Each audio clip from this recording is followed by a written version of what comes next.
Editing editing shoot. तो मैं इसमें से आवाज आ, चलो भाई चला दो, उठा ही लेता हूँ। नो क्या हो गया भाई? Oh shit. Hi guys, welcome to Cryptronics Gaming and we are back with another amazing build. This build is with i7-37K and 4080 and the use case is gaming and editing. Do check out the complete video for complete benchmarks and exactly हमने क्या components पूरे उसमें use करें. Do check out the complete video.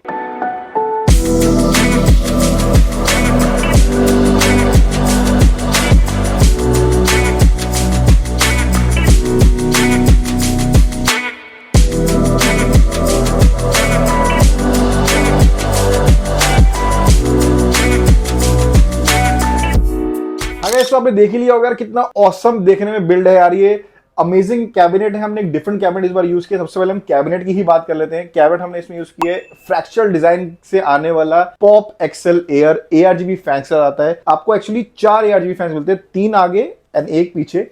But this Pop Excel doesn't come with 360 mm support on the front. Just because हमने 360 mm cooler लिया है तो हमने वो आगे प्लेस किया है एंड हमने 3 ARGB फैंस यहाँ लगा दी। बट स्टिल अगर आप देख ही सकते हो यार 4080 आने के बाद भी उसमें कम से कम इतना स्पेस है। आगे लिक्विड कूलर भी लगाया हुआ है हमने, तो you can actually put a 4090 in it as well and this case is less than 10,000 rupees. Imagine इतना सुपर्ब केस, इतना ह्यूज केस, E80X केस है ऑलमोस्ट ये, एंड ये केस आपको 10,000 से कम में मिल जाता है जिसमें आप 4090 and i13 easily he use कर सकते हो।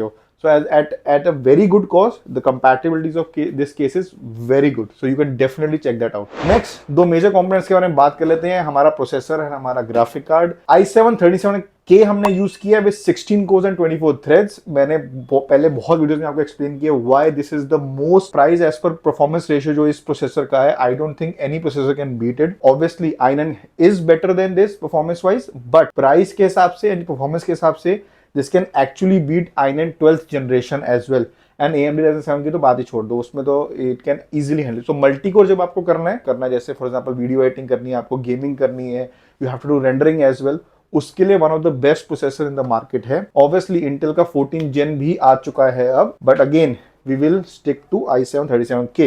So the next component है हमारा वो है graphic card which is the mighty 4080। 16GB का आता है ये graphic card and there is arguably a very ऊपर नीचे है मार्केट में कि यार इसको लेना चाहिए नहीं लेना चाहिए, is it worth the price और नॉट। बट अगर आपको एक ऐसा ग्राफिक कार्ड चाहिए जहां पे आपको एनवीडिया के आपको जो सॉफ्टवेयर आपको यूज करने हैं, विच मीन्स की premiere pro and you have to use after effects and everything, पूरा एडोब का सॉफ्टवेयर यूज करना है, तो Nvidia definitely gives a very big and good compatibility in terms of AMD। अगर आपका एक बजट के सेगमेंट में अगर आप आते हो कि यार ठीक है, not budget to be very honest, 4080 not a budget graphic card, but अगर आपको 16GB का ग्राफिक कार्ड चाहिए तो 4080 इज द ओनली ऑप्शन। तो एक काइंड ऑफ यहाँ पे आप स्टक भी हो जाते हो कि आप यार मैं 50-60 हजार ऊपर क्यों लगाऊं 4090 में, जब 4080 आपको सारा कुछ करके देगा। प्लस गेमिंग में it is the highest graphic card जो आपको दे सकता है। 4090 में और 4080 में देयर इज ओनली 10 to 15% का difference. You don't have to invest in gaming, आपको 4090 में नहीं जाने की जरूरत। 4080 does the job everything that a 4090 does, just 10-15% difference आता है। Alright, let's talk about the next component and the backbone of the PC, motherboard। हमने यहाँ पे यूज किया Gigabyte का Z790 Gaming X AX with Wi-Fi and Bluetooth motherboard है। Amazing VRAMs। हमने usually हम लोग जाते हैं UDX में, but and also we have got a lot of comments on our videos कि आप UDX एंड Asus Prime P वाला आप क्यों यूज करो i7-37K के साथ। यार देखो, डेफिनेटली आपको you have to see the VRAMs, you have to see all of other things कि आप क्या कंपोनेंट एग्जैक्टली यूज कर रहे हो in terms of your budget as well. हमें एक क्लाइंट का बजट भी देखना पड़ता है। ऑब्वियसली हम उनको B760 तो दे नहीं सकते बिकॉज i7K प्रोसेसर यूज करें तो 760 हम जा नहीं सकते। तो the minimum that you have to go is Z790 and UDAX या Asus Prime की अगर मैं बात करूं, दीज आर एम्पल उसमें पावर है या VRAMs है to handle a complete processor. Actually तो Z790 गेमिंग X जो हमने गीगाबाइट में लिया है way higher than UDAX, but in generally you can definitely go with this. इसका प्राइस अराउंड 30,000 के आसपास है and gaming X AX is a very strong motherboard to handle the complete data transfer between i7 and 4080. Alright, now let's talk about the power supply.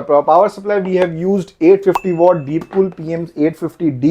850 watt अगर आप इसके power पूरा calculate करूं मैं 850 watt से कम आता है। The maximum power it is this PC is taking is around 750 to 800 watt, but still we have given 850 watts because one, it is gold, second it is probably one of the most reliable power supply in the market right now, and third इसका जो price है बाकी में Corsair या Cooler Master compare करूं, इसका price और performance is very good. Only the price is 7900।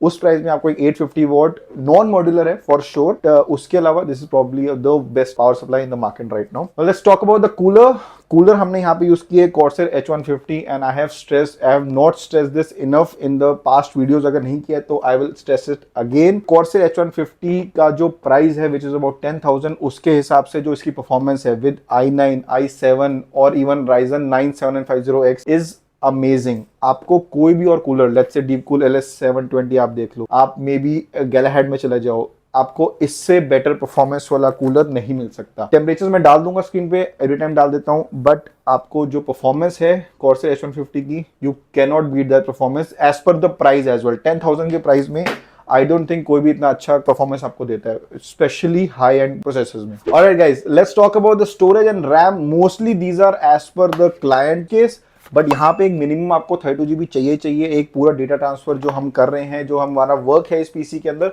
32 GB आप कह सकते हो एक मिनिमम रिक्वायरमेंट रहती है दिस काइंड ऑफ पीसी के लिए, specially when you investing so much. Might as well go with a kit, specially अगर 32 GB जा रहे हो, गो विद अ किट, चाहे आप G-Skill की लो, Corsair की लो या T-Force की लो, हमेशा किट लेना, कंपैटिबिलिटी बेटर रहती है।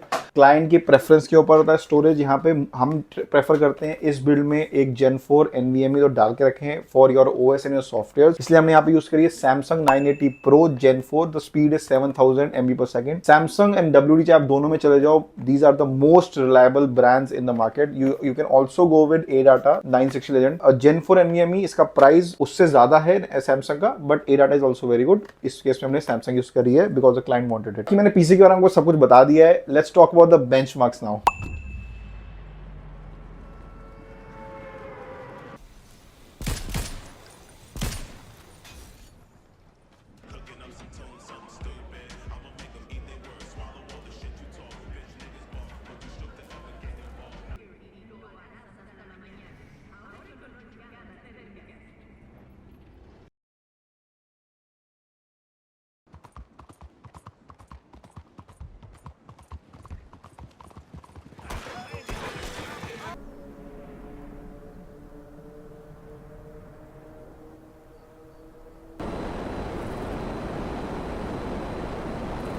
तो भाई जैसे कि आपने देख ही लिया होगा कितने अमेजिंग बेंचमार्क्स हैं इसके एंड क्या क्रेजी बिल्ड है। हमने DLSS 3.0 वर्सेस AMD FSR भी किया है, उसका लिंक मैं आपको डाल दूंगा। एग्जैक्टली आपको कौन सा ग्राफिकल लेंस चाहिए वो आपको पूरा एक्सप्लेन कर देंगे हम लोग। प्लस इस पूरे बिल्ड का कॉस्ट है 2,25,000 as per the billing date. Could vary according to, जब आप हमसे इसका अगर कोटेशन मांगोगे उस पर वेरी कर सकते हैं, मे बी कम हो जाए, मे बी ज्यादा हो जाए, डिपेंडिंग क्या अवेलेबिलिटी रहती है, but generally the price is 2.25 lakhs. If you also want to buy a gaming PC or a AI/ML PC, कोई भी use case है, definitely contact us. We'll help you with everything. Contact details and WhatsApps, everything is mentioned in the caption. And thank you for supporting us. Have a good one.